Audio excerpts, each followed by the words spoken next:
I had to get back right. What's going on, everybody? Welcome to another episode of Living Blessed, the podcast. I'm your host, Jovan J. Palmer, and I got a special guest, someone along my bloodline, my cousin, my brother, my family, my brother Thomas J. Johnson. How y'all doing? What's going on, bro? How you feeling? Feeling great, feeling blessed. Great, man. Appreciate you traveling all the way from Florida to record a podcast episode while you're in town doing some things, handling some business. It's a pleasure. Oh, man. So how's life been going for you? Life's going good. Good, man. So let's get into it, man. What you want to talk about today? Just trials, tribulations, staying blessed. Okay. Thriving to be the best you can be. Word. Staying positive. Okay. So you're an Army kid. I am an Army kid. My dad was retired Navy. Navy, okay. I think he did 22 years. Uh-huh. Born in California. I've been to Virginia. Been a lot of places, Florida, Hawaii. Mm-hmm. Traveling a lot my whole life. So how was that growing up as an Army kid? Because for us, we were in New York and y'all were traveling. I think your dad was in Maine once upon a time. Mm-hmm. While we were in New York, so we got to see y'all then. And then after that, it was kind of like a little bit of distance because of the more travel that y'all had to do. Your dad going all over the place, pretty much all over the country. Pretty much. How was that growing up as an Army kid in today's, in your time? It was rough. It's going to different schools, having to make new friends, having to get comfortable and survive your surroundings. Mm-hmm. It's pretty rough, especially being a black man, It's one time, when I went to New York, went to Weesport, school of mostly whites, Yeah. But, those became my best of my friends. Mm-hmm. So it's actually a blessing in disguise, actually. Yeah, for sure. So, yeah, Okay. So what was the highlight of being a Navy kid? I'm traveling, just seeing new cultures, and the best thing about it is just learning how to survive, learning how to adapt to different surroundings. That's probably the best thing for me. Okay. So kind of in a sense, you could say it taught you a little bit of survival, Yeah. taught you how to adapt and change in any instance. No matter where you're at, you can always adapt because you say you went to Virginia, which is a different environment, Hawaii, which is a totally different environment. It's got to be. Let's see, where else were you at? New York. So that's definitely that's a different environment because you're getting various personalities of various people. People in New York, they aren't the friendliest people, quote unquote. Virginia, where it's just like a southern, northern state all in one. It's like in the middle of everything. Yeah. And you got Hawaii, which I've never been to, but I can imagine, it's beautiful there. Then, of course, the culture is definitely different from anything within the United States. So it's definitely, having to adapt had to be a hard thing, especially as a child. Because when you were in Hawaii, how old were you? I think I was like 3 or 4. 3 or 4, so it's like you really don't. I really don't know. I mean, actually, that was probably one of the most traumatic things that's ever happened to me as a kid was when I was in Hawaii. Because, my next door neighbor actually abused me. So, Wow. sexually abused me. So Okay. that was my biggest thing in Hawaii. And I remember it always raining in Hawaii and a lot of geckos covering the windows. And in the black sand on the beach. But yeah, it's probably all I remember in Hawaii for the most part. So it's pretty much like Hawaii doesn't have like the memory that it has for most people. Like everyone goes to Hawaii and thinking sand, beautiful sand, people, water, away from America. But then for you, it's more like it's a traumatic experience that you had to face and had to pretty much try to get over. Have you been back to Hawaii since? I have not. I would love to go back though. So how have you been dealing with your trauma as a child? At 3 years old, that's definitely got to be something tough because a lot of people think at 3, they don't remember nothing, But it's like at 3, anything traumatic that happens to you, you have to experience, and you experience personally, it has to affect you somehow, some way. So how has it affected you on just growing up as a young man? It definitely made me very shy, very, very introvert, just to myself. It took me a while to get out of my shell. Yeah. By the grace of God, I got out of it a little bit. I'm still getting comfortable with myself more and more. It takes time. Yeah. Yeah, for sure. Definitely just being a victim of, childhood traumatic experience myself, I can understand it, definitely can relate to you just because it's like, it's unwanted things that come at you. It's not like we sit there and we ask, come and molest me, come touch me. It's just like, what's going on? Why are you doing this? And then now you start thinking to yourself, okay, why am I this way? Why am I the introvert? Why am I shy? Why do I not want to talk to people? Now, why do I not want to be involved with certain things? And it's a hard thing. Now, have you like gone to therapy for it, or are you kind of like self medicating, just kind of figuring it out? Self-medicating, praying to God, Okay. just, help me to get to know myself better and better, and just being around great people. It tends to, especially when you be around leaders, it helps you Yeah. become a leader and Okay. bring things out of you, and basically tell yourself that don't let it make it a part of your a life that makes it harder for yourself. Try to bring the best out of it. Right. Definitely. So bringing the best out of that, like what was it? What was it like for you? Like what were your overcoming things that you say, you know what, I did this, I did that. What were the things that you had to do in order to kind of really get yourself to the point where you needed to be? Travel. That's what traveling helped a lot. Music. Mm-hmm.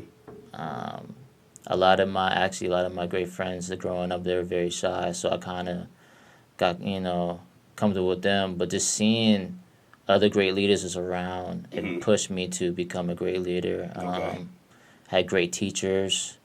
They definitely pushed me to work hard, and my parents too. My parents, my family. Yeah. Seeing them work hard and seeing how ambitious my family was definitely helped me to come out of being shy and out of struggle. Trials and tribulations, definitely. Okay. So who were some of your heroes growing up, like the leaders that you looked up to that kind of helped push you beyond what you will have to overcome?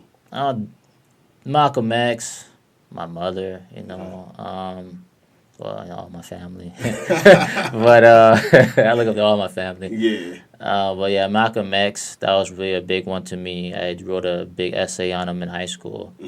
And after seeing what he did in this world, it taught me just to stay strong in my beliefs in God. Don't let nobody break my faith. Yeah. And because he never let anybody break his faith. True. Even though I might not completely agree with everything they did was right. Yeah. But it definitely helped me to understand that I need to stay strong in my faith. Okay. Yeah. So he said your mom, man, was definitely a big hero for you growing up. What about your mom? What are some things that she did or some things that she's taught you that you can say to this day, I will forever remember? Like if your mom were to pass on, what are some things that your mom has taught you as a man, that'll help you remember or you can spread to anybody else? That's a lot of things. First thing, never be a lazy man. Never be a lazy man, especially as a black man. Don't ever be lazy. Okay. Work hard. Hard work always pays off. Even though it might not seem like it, but it's definitely always working for yourself, invest in yourself. One thing she taught me was to always be true to yourself. Always be honest with yourself, because if you can't be honest with yourself or be honest with God, you're not going to get that far in life. Right. Gotcha. So, your mom is a big role. So, what about what role did your dad play in your life? My dad he always was working. I might not have had the best memories with him. I did have a lot of good memories with him, don't get me wrong. But for the most part, he was always gone in the Navy, and it always taught me just to work hard. Every time he did come home, he did spend time with me. He did come to my games when I had football or basketball. But he took care of the family. Yeah. He was our rock. And so it taught me to just keep going, just keep thriving. Yeah. Keep thriving as much as I can. Okay. So let's get to your sister. I like to call her Kimber. She's 4 days older than me. I didn't even know that. Yeah, definitely. She's 4 days older than me. And we definitely have a close relationship. All of us do. And I know you and your sister are super close. Super close. To the point, you left and went to go move with her for some time, help build a clothing line. So how was that relationship? How did that cultivate? Being that y'all were once distant and now together, now you're inseparable. It's funny because growing up, I don't want to say hate because that's a strong word, but I used to not like my sister at all. We got in so many fights, it doesn't even make any sense. Right. But now it's just, that's your sibling, Yeah. You don't have no other siblings, so you have to go strong with your siblings. But go and live with my sister definitely brought great things out of me. Now that she has a daughter, which is my niece, and her name's Zola, and learning my niece shows my sister shows what my sister's been taught as a kid. Got you. And so seeing my niece being how smart she is and how beautiful she is, Mm-hmm. it just shows how beautiful my sister is. Yeah. You know what I mean? Just her teachings and her love. My sister's been showing me a lot of unconditional love. Mm-hmm. And times when I thought she did wrong to me, it was always love, always from a great place. Right. So I'm always, I tell my sister almost everything these days now. It's not that many secrets that she does not know. Mm-hmm. Yeah. Got you. So together y'all formed a clothing line, right? Yes. And that clothing line is called what? It's Positive Grounds. Positive Ground. So where did that come about? Actually, if I'm not mistaken from her story, Mm-hmm. God gave that to her while she was in high school. Gotcha. She saw something, she saw somebody's socks, and I believe she saw imprints in her mind or through a vision. And so, because she loved socks a lot. Mm-hmm. So it all started with socks, and she started that, and I started helping with the designs. So I started drawing shirts and everything. So, yeah, that's how I started, We like to be positive. We like to help people, bring joy to people, Yeah. help people a lot as much as we can. Mm-hmm. Yeah. Okay. So where is the clothing line today? When it comes to like what all have you done with it? I know y'all travel sometime, going to like various shows and stuff. Like, what have y'all done and how has it affected? Made a positive impact on the world. It's doing great. Definitely made an impact. Definitely in Virginia, where it's mainly located. It's at. We have given out clothes with positive words on it, so we encourage people. Stay strong. We've donated a lot, and I think our last donation was to autism, to kids with autism or anybody with autism. Word. Okay. And so we like to give away socks. We like as much as we can, to the point. But yeah, that's pretty much it. Okay. So from there, it's pretty much that's where you started your artistry. I guess you would say as going from Thomas the T-shirt designer to now Young Train. Yes. Let's talk about that journey from knowing that you had to give to become an artist and what was it like transitioning from. What is it like going home telling your parents like, I'm a rapper now? Yeah, I never thought I was gonna be a rapper. I never thought that. Well, I don't consider myself a rapper. I kind of consider myself an artist. Yeah. Sure. But yeah, I've always wrote a lot growing up. I love reading. I try to read almost every day, even if it's just the word, the Bible or the Word. And yeah, that came along because I met my best friend at Weesport, and he's gifted in music. And I always encourage him to do music. And so I thought, if I do music, maybe it'll help encourage him to do music. So I started doing music, and it just one route to another. I just keep going. And I came up with Train because of, Thomas the Train. It definitely encouraged a lot of kids growing up. So I thought it was a good little, hook line. Yeah. And train, I just like the word train. Train, you always training your mind to be positive. You're always training people to do better in life and stuff like that. So, yeah, that's why I came with Thomas the Train. Okay. Going track to track. Never knew that. Putting bars on verses. That's how I came up with it. That's dope. Okay, so let's talk about more of your journey to artistry as far as becoming an artist, the trials and tribulations you have to go through to get to where you're going, because I think if you travel from Orlando to Atlanta, which is a 7-hour drive, just for some studio time, and what is that like as an artist trying to make it and trying to get people to understand your artistry, because it's not like you're doing the same thing that everyone else is doing. You definitely have a different swag about you, different vibe about your music. That. And let's talk about what made you choose to go the opposite route than to go to the typical what we hear nowadays on the radio. That's a good question. I really want to spread positivity. It's really not about me. It's about the people I inspire. I just truly love music. Music is therapeutic for me. So even if I'm not making it for people, I'm helping it for myself, for the things that I've been through. And so, I just really like traveling personally now that I get older, because I don't have any kids. So I try to travel as much as I can and impact people's life as much as I can, even if it's not about my music. It could be from the color line. It could be from positive words. Yeah. It could be just, coming to your podcast, help you out, or anybody. Yeah. I like joy. I like helping people. That's just my big thing. Brings joy to my heart. But yeah, just that's how my music comes along. So what has been like the hardest part of becoming an artist? People saying my name, Train. That's probably the weirdest thing so far, especially at work. People say Train, or they come in, say choo choo. That's probably the biggest thing right now that I'm dealing with. I'm not really dealing with. I'm just embracing it more than anything right now. But that's probably the hardest thing, and budgeting money to the point where I could do everything right. Yeah, and I'm not wasting it. Got you. So what's been the highlight of your career so far? Because you've been an artist for how long now? I'm going on a year and a half. Year and a half. So within this year and a half, what has been your highlight of creating music? You've done videos. You've done just various different things. So what's been that highlight that you say, you know what, this is it. I might be on the right path. Coming to Atlanta and go to the radio station. I'm not sure which one it was because I'm still not familiar with everything around Atlanta. But just going there and meeting a guy, I don't remember his name to be honest with you, but he just told me that he was gonna see me again, and I felt that. I felt it in my heart that hard work's gonna pay off. I'll be right back, and with a hit one day maybe, soon. But yeah, that's probably been my biggest thing. Working with the people that I've worked with, producers. Working with Dunne Rico. He's very talented. He's worked for a lot of great people.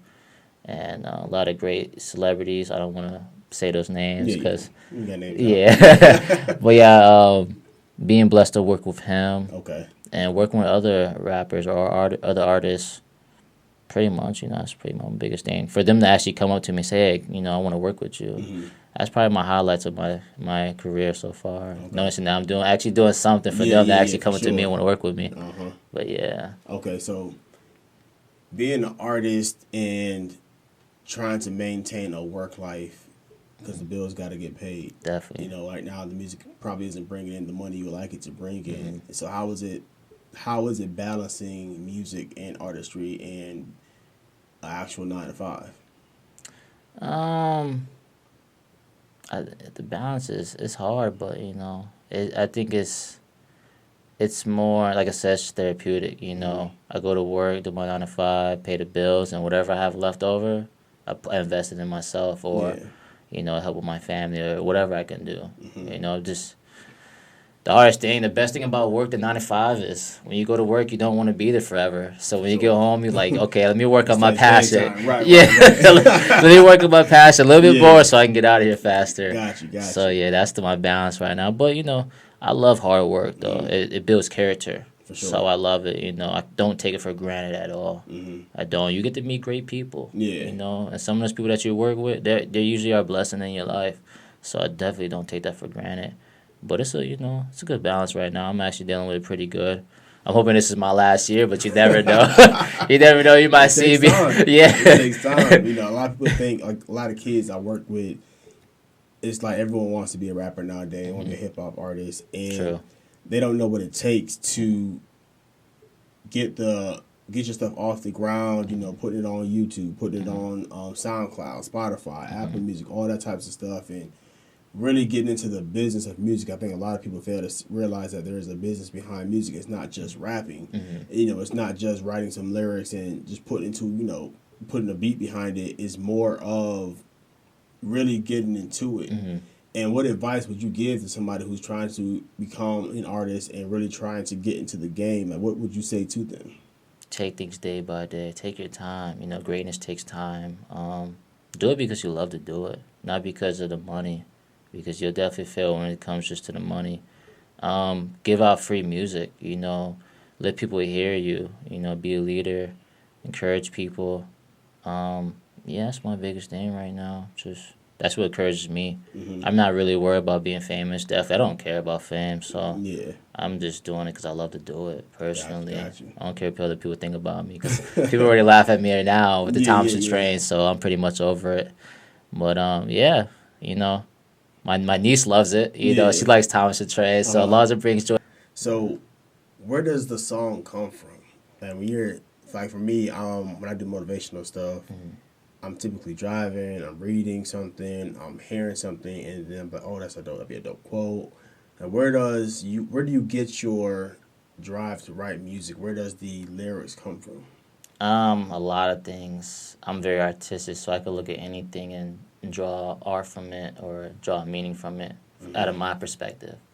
Um, God, I pray a lot. So Yeah. whatever comes in my head, I try to write it down if I like it. Or my feelings, how I'm feeling that day, I try to write it out and put it in my phone. Okay. And I usually try to turn negative into a positive. Right. Biggie quote. So that's my biggest thing. Okay. So yeah, that's where I get my inspiration from, or anything I see is inspiration to me. So do you have an inspiration from an artist? Like, who's your artistic inspiration? Like, a lot of people say, oh, Biggie was my inspiration, Pac was an inspiration, Jay was my inspiration. Like, who's your inspiration that says, the person who inspires you to become an artist, and the person that you say, I got to do a track with them? That's a lot of artists. A lot of artists. So let's name about, let's do who's your top five? Top five. Woo! Oh, man. Let's see if you're a real artist or not. Top five artists. Wow, that's a little deep. And why? And why right now, man? That's kind of hard. Let me think about that. Dead or alive? Yeah. No, I got you. Right now, my top. It could change. Nah, it could be dead or alive. It can dead or alive. Yeah. It could change. So I'm gonna say number one is Nas. Okay. Why Nas? Because lyrically, he makes you look back and read. He makes you look up definitions of word, and you put in a way that you never looked at it, a different perspective. For sure. And he could write he wrote a song backwards. Never heard of an artist who wrote a song backwards. What song was that? I'm actually not. I have to go back and look at my library. I'm not actually sure, but I have to go listen to it. Okay. But yeah, Nas. Man, I would be wrong if I didn't say Lil Wayne's up there. Lil Wayne. Wayne's trash. Yeah, everybody has the good and the bad. That nobody's gonna like everybody's music. For sure. Lil Wayne. I'd put Eminem up there. Okay. Lyrically. And then right now, who I listen to right now a lot. I listen to a lot of Tory Lanez. Okay. And I listen to a lot of Nav. Who? Nav. He's a part of Drake's Okay. label. I just like I like his voice and how he rides the wave, how he rides his bars and everything. Mm-hmm. But yeah, it's probably my top five right now. That I listen to right now. So yeah, who do you listen to right now then? Yeah, Tory Lanez, Nav, Fabulous, Drake, of course. Mm-hmm. Anybody who's on the radio, anybody that's good, Okay. Honestly, I like to listen to a lot of my music. I'll be around with you. I saw Lil Wayne in the Car 2 documentary, and he says, if you want to be the best, you listen to your music and critique your craft. So I try to listen to my music as much as I can. So what is it like listening to yourself? I hate listening to myself. I hate it. Like, if I did, I'm trying to get back into doing content, and I hate it listening to myself. But what is it like listening to yourself, and how do you critique yourself as an artist to say, okay, I could have said this bar different, or I could have laid this track a little different, whatever. What is it like listening to yourself as an artist and saying, I can do this different? What do you feel inside? At first it took a while to get used to it, but it feels good now, the more comfortable I get with it. It's like, okay, I should have did this, I should have did that.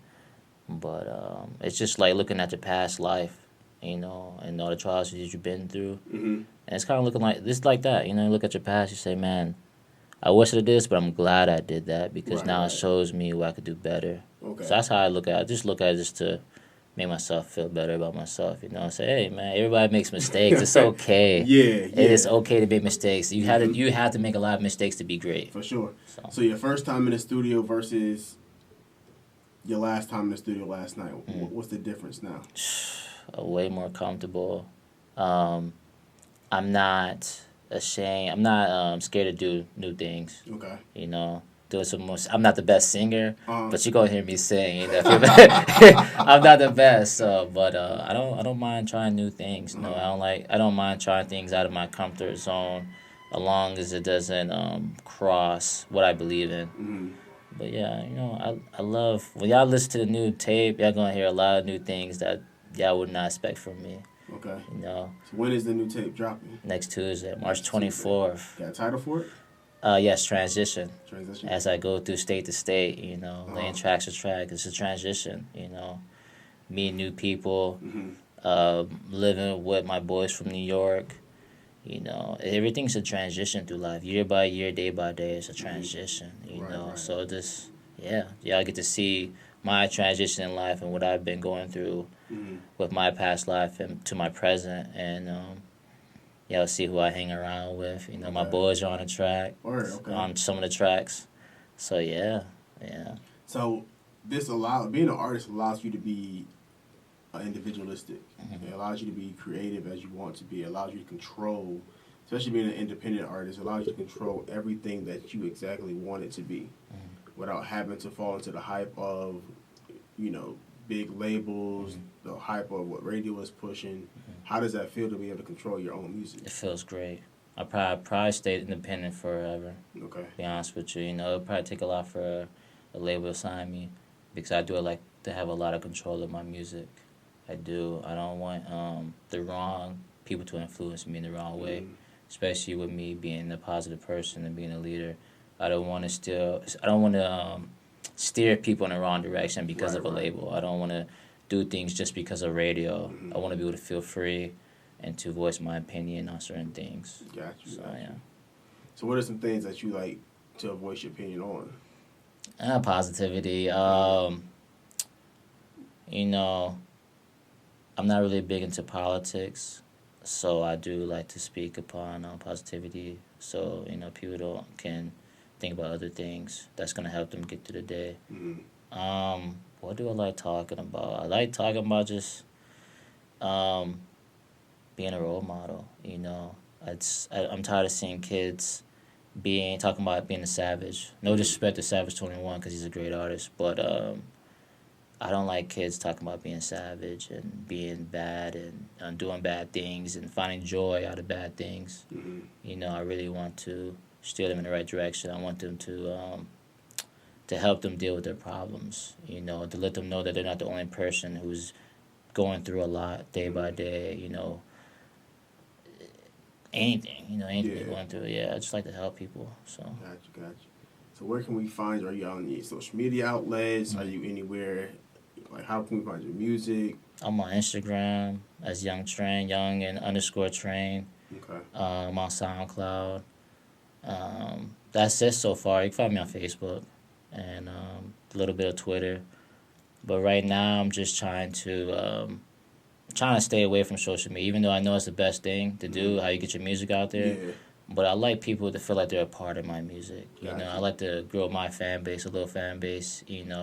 I want them to feel like they're part of it because they really are. A lot of people, my friends, they listen to my music. So just making them feel good about themselves with my music, that does everything for me. And that's probably the best way to find me, or find me one-on-one, face-to-face. And how can they find out more about Positive Grounds? I would say positivegrounds.com, but the website is under construction right now. Okay. But you can go through my Facebook, or you can go through Instagram. Positive Grounds says of Instagram, Okay. So you definitely can find it on there. And you'll find people wearing it. Ask them about their story about it. So Yeah, for sure. or my sister, which is the founder of it. She'll definitely tell you everything. Okay. Yeah. Word. Well, brother, we appreciate you being on the podcast. Thank you. It's a pleasure. Appreciate you for tuning in. Listen up, family. This is another episode of Living Blessed, the podcast with your host, Jovan J. Palmer. Thomas Johnson on the track as well. Yes, thank you, Young All right. Train. Peace. Choo.